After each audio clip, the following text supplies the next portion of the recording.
বাংলাদেশের পঞ্চম পাণ্ডব ক্রিকেট খেলোয়াড়দের নাম। বাংলাদেশের পঞ্চম পাণ্ডবে মোট 5 জন ছিলেন। তাদের মাধ্যমে বাংলাদেশ শক্তিশালী খেলোয়াড় হিসেবে গড়ে উঠেছে। এই পঞ্চম পাণ্ডবের মধ্যে 5 জন খেলোয়াড় আছেন।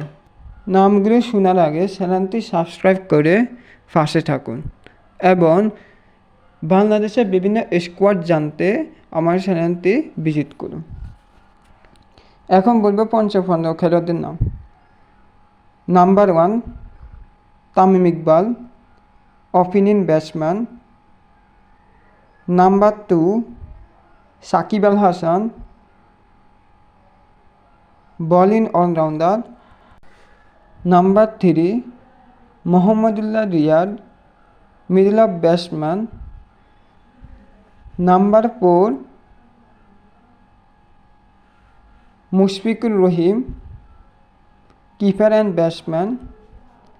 Number 5 Mashrafe Bin Mortaza, pace bowling and allrounder এবং সাবেক ক্যাপ্টেন।